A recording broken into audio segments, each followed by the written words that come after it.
सोचिए, एक तरफ दुनिया के सबसे शक्तिशाली देश युद्ध के बिल्कुल मुहाने पर खड़े हैं और ठीक उसी समय देश के भीतर सत्ता, मौसम और नियम सब कुछ एक साथ बदल रहा है। क्विक फ्लैश न्यूज के आज के इस दैनिक समाचार विश्लेषण में सभी दर्शकों का बहुत बहुत स्वागत है। आज के इस एक्सप्लेनर में शोर शराबे से एकदम दूर हटकर सीधे तथ्यों और आंकड़ों के जरिए दुनिया और देश के इन बड़े बदलावों को एक बेहद परिपक्व नजरिए से समझने की कोशिश की जाएगी। वैश्विक उथल-पुथल से लेकर उन जमीनी हकीकतों तक बात होगी जो रोजमर्रा के जीवन को गहराई से प्रभावित करती हैं। शुरुआत एक ऐसे बड़े सवाल से करते हैं जिसने इस वक्त दुनिया भर के बाजारों और कूटनीतिक हलकों में हलचल मचा दी है। जरा सोचिए, एक तरफ अमेरिकी राष्ट्रपति डोनाल्ड ट्रंप और ईरान के बीच तनाव अपने चरम पर है और बिल्कुल उसी वक्त संयुक्त अरब अमीरात यानी यूएई तेल उत्पादक देशों के सबसे बड़े संगठन ओपेक को छोड़ने का फैसला कर लेता है। एक ही समय में हो रही ये अभूतपूर्व घटनाएं दुनिया की अर्थव्यवस्था और शक्ति संतुलन को आखिर कैसे बदल रही हैं, ये समझना इस वक्त सबसे ज्यादा जरूरी है। भाग 1, भू राजनीति और वैश्विक बाजार। तो चलिए इस मुद्दे की गहराई में चलते हैं। देखिए, अमेरिका, इजराइल और ईरान के बीच चल रहे इस संघर्ष को पूरे 61 दिन बीत चुके हैं। आज की स्थिति ये है कि डोनाल्ड ट्रंप ने अपनी एक तस्वीर के जरिए ईरान को सीधे चेतावनी दे डाली है। वहीं दूसरी तरफ ईरान ने भी पलटवार करते हुए अमेरिका के खिलाफ संयुक्त राष्ट्र सुरक्षा परिषद का दरवाजा खटखटाया है और इस पूरी अमेरिकी कार्रवाई को समुद्री डकैती करार दिया है। लेकिन कहानी में असली मोड़ कल यानी 1 मई को आने वाला है। दरअसल अमेरिकी कानून के मुताबिक इस संघर्ष को आगे जारी रखने के लिए कल डोनाल्ड ट्रंप को अमेरिकी संसद में अपना बहुमत साबित करना ही होगा। अब इन वैश्विक तनावों का पड़ोसी देशों की अर्थव्यवस्था पर बिल्कुल अलग अलग असर हो रहा है। एक तरफ पाकिस्तान है जिससे एक बहुत बड़ा विनाशकारी आर्थिक झटका लगा है। वहां का तेल आयात बिल $300 मिलियन से सीधे उछलकर $800 मिलियन तक पहुंच गया है। लेकिन भारत के लिए यहाँ एक संभावित राहत की खबर है। यूएई के ओपेक से बाहर होने के कारण ऐसी पूरी उम्मीद है कि भारत को कच्चा तेल अब सस्ता मिलेगा, जिससे देश के अंदर तेल की कीमतें स्थिर रह सकती हैं या शायद कम भी हो जाएं। भाग 2, राष्ट्रीय बदलाव, एग्जिट पोल और सत्ता संघर्ष। अब बात करते हैं देश के अंदर चल रहे सियासी घमासान की। पश्चिम बंगाल में कुल 294 सीटों के लिए जो चुनाव हुए, उनका मुकाबला बेहद कांटे का नजर आ रहा है। 7 अलग अलग पोलिंग एजेंसियों के सर्वे का अगर औसत निकालें तो टीएमसी को 142 और बीजेपी को 145 सीटें मिलती दिख रही हैं। हालांकि मतदान के दौरान कुछ विवादों और ईवीएम मशीनों को लेकर भी दावे सामने आए हैं, लेकिन पूरी तस्वीर तो 4 मई को आधिकारिक नतीजों के बाद ही साफ हो पाएगी। और असम के जो राजनीतिक समीकरण हैं वो बहुत ही शानदार ढंग से एक अलग ही कहानी दिखाते हैं।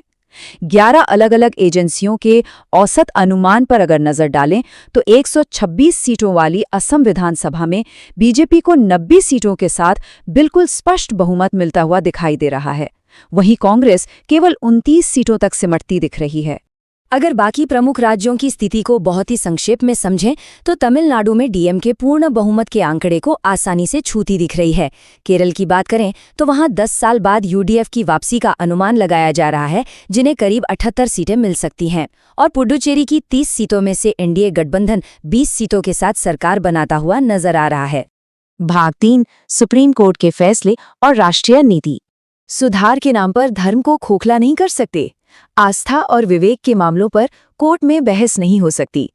केरल के सबरीमाला मंदिर और अन्य धार्मिक स्थलों से जुड़ी याचिकाओं पर सुनवाई करते हुए सुप्रीम कोर्ट ने ये बिल्कुल स्पष्ट रुख अपनाया है। अदालत ने बहुत ही साफ शब्दों में कह दिया है कि सदियों से चली आ रही धार्मिक प्रथाओं में न्यायालय का हस्तक्षेप बेहद सीमित होना चाहिए। इसके अलावा न्यायपालिका से कुछ और बहुत ही महत्वपूर्ण और त्वरित फैसले आए हैं। सुप्रीम कोर्ट ने साफ कर दिया है कि हेट स्पीच से निपटने के लिए हमारे पास जो मौजूदा कानून है वो बिल्कुल पर्याप्त है, किसी नए दिशा निर्देश की जरूरत नहीं है।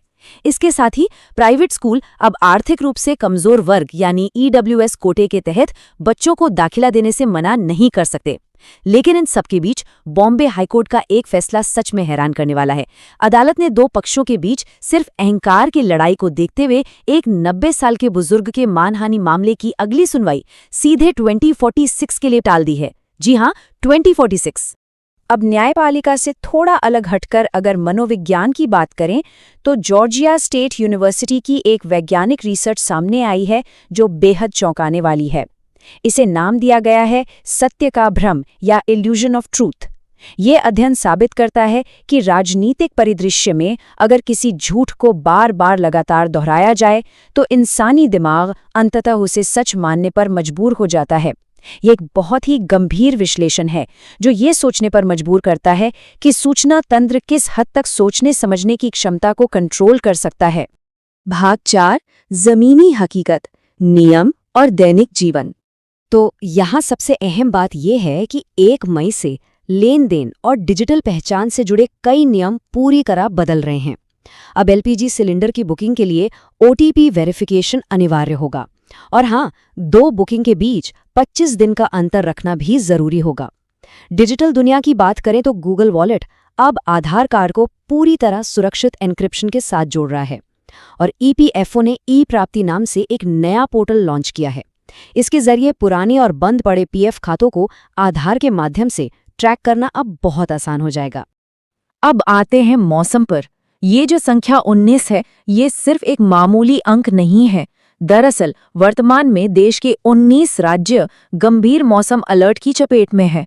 मौसम का ये उग्र रूप पूरे देश में सच में तबाही मचा रहा है। हालात ऐसे हैं कि एक तरफ राजस्थान और मध्य प्रदेश में लोग भीषण गर्मी और लू का सामना कर रहे हैं, वहीं उत्तर प्रदेश और बिहार में घातक आंधी और भारी ओलावृष्टि के कारण कई लोगों की जान जा चुकी है। और इसके बिल्कुल विपरीत अगर हम पहाड़ी राज्यों की तरफ देखें जैसे हिमाचल प्रदेश और उत्तराखंड, तो वहां बेमौसम बारिश और बर्फबारी ने जनजीवन पूरी तरह अस्त व्यस्त कर दिया है। ये जो कुछ भी हो रहा है, ये जलवायु परिवर्तन का एक सीधा, स्पष्ट और खतरनाक उदाहरण है।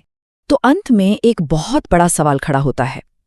एक ऐसी दुनिया में जहां पुराने वैश्विक गठबंधन तेजी से टूट रहे हैं, घरेलू नीतियां और सत्ता के समीकरण हर दिन बदल रहे हैं, ऐसे में तकनीक का ये तेजी से होता विकास और मौसम का ये चरम रूप आने वाले कल की वास्तविकता को आखिर कैसे आकार देगा?